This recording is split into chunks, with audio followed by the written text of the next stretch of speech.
கொள்ளு பருப்பு எப்படி கடையிறதுன்னு பார்க்கலாம். ஃபஸ்ட்டு ஒரு கடாயில் பருப்பை நல்லா வறுத்து எடுத்துக்கணும். பருப்பு வறுக்கும் பொழுது கமகமன்னு வாசம் வரும் கொள்ளு.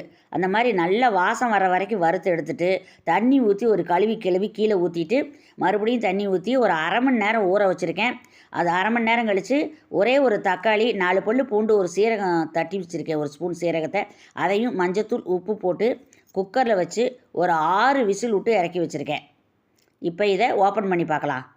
பாருங்கள், நல்லா வெந்துருச்சு. தொட்டால் நல்லா மையாட்டிருக்குது. ஒரு கடாயில் எண்ணெய் விட்டு கடுகு பொரிஞ்சதுக்கப்புறம் ஒரே ஒரு பெரிய வெங்காயம் அதையும் வதக்கிட்டு 2 பச்சை மிளகா, 4 காஞ்ச மிளகா போட்டிருக்கேன். நல்லா வதக்கிட்டு எடுத்து கொட்டிடலாம். இப்போ இந்த பருப்பு ஆறுனதுக்கப்புறம் மிக்ஸி ஜாரில் போட்டு பல்ஸில் லைட்டாக ஒரு திருப்பிக்கிங்க. மிக்சியில் போட்டு சட்னி அரைக்கிற மாதிரி ஓட்டிடாதீங்க, மையாட்ட போயிட்டு நல்லா இருக்காது. 1 2 உடையணும் பருப்பு, அந்த அளவுக்கு இருக்கணும். இது சூடான சாப்பாட்டுக்கும் நல்லாயிருக்கும், சப்பாத்திக்கு நல்லாயிருக்கும். இந்த வீடியோ பிடிச்சது அரசி கம கம சமையலுக்கு சப்ஸ்கிரைப் பண்ணுங்கள்.